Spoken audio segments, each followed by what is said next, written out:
Heavenly Father God, sana po ay tulungan mo po kami na maintindihan yung mga verses na aking babasahin sa ngayon, Panginoon.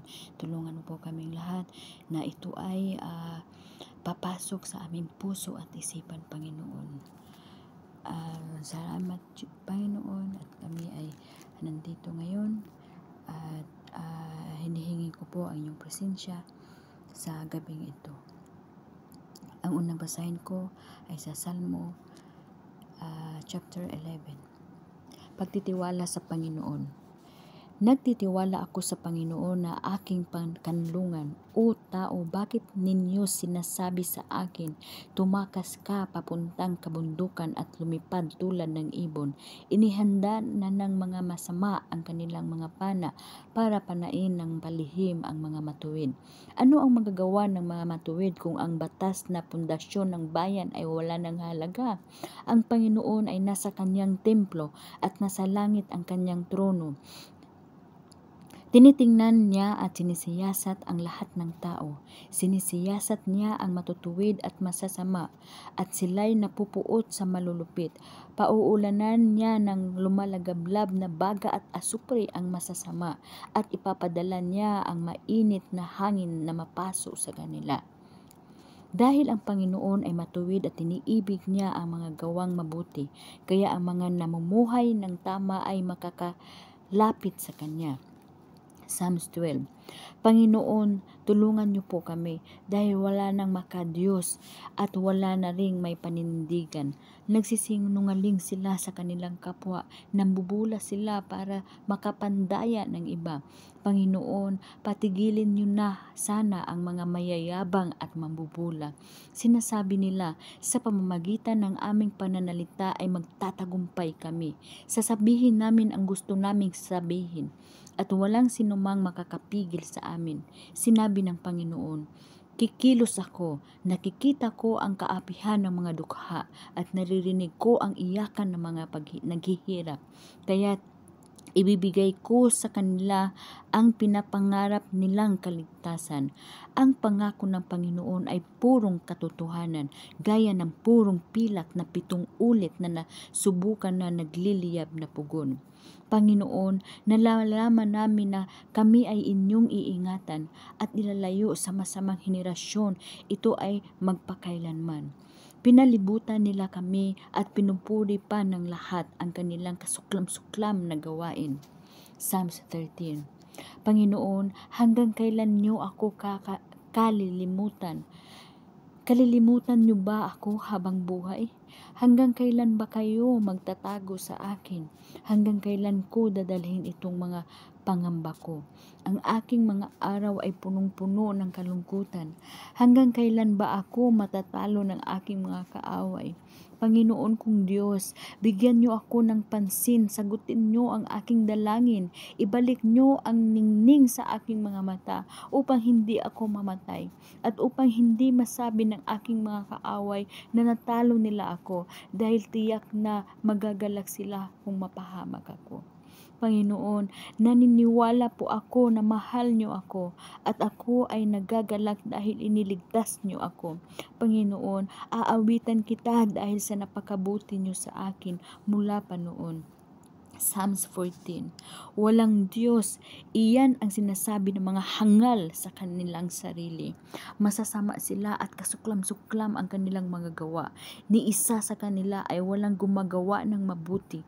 Mula sa langit, tinitingnan ng Panginoon ang lahat ng tao kung may nakakaunawa ng katotohanan at naghahanap sa Kanya.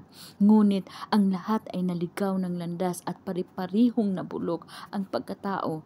Wala kahit isa man ang gumagawa ng mabuti. Kailan kaya matututo ang masasamang tao? Sinasamantala nila ang aking mga kababayan para sa kanilang pansariling kapakanan. At hindi sila nananalangin, Panginoon, ngunit darating ang araw na manginginig sila sa takot. Dahil kakampihan ng Diyos ang mga matuwid. Sinisira ng masasamang tao ang mga plano ng mga dukha. Ngunit ang Panginoon ang magiging kanlungan nila. Dumating na sana ang tagapagligtas ng Israel mula sa Zion. Magsasaya ang mga Israelita, ang mga mamamayan ng Panginoon kapag naibalik na niya ang kanilang kasaganaan. Psalms 15. Panginoon, sino ang maaaring tumira sa inyong templo? Sino ang karapat-dapat na tumira sa inyong banal na bundok? Sumagot ang Panginoon, ang taong namumuhay ng tama, walang kapintasan at taos-pusong nagsasabi ng katotohanan.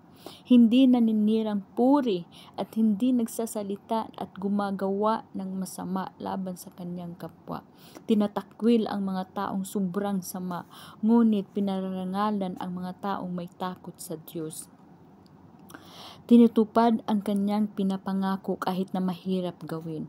Hindi nagpapatubo sa kanyang mga pautang at hindi tumatanggap ng suhol upang sumaksi laban sa taong walang kasalanan. Ang taong gumagawa ng ganito'y ay hindi matitinag kailanman. Amen. Thank you, Father God, sa mga nabasa namin, Panginoon.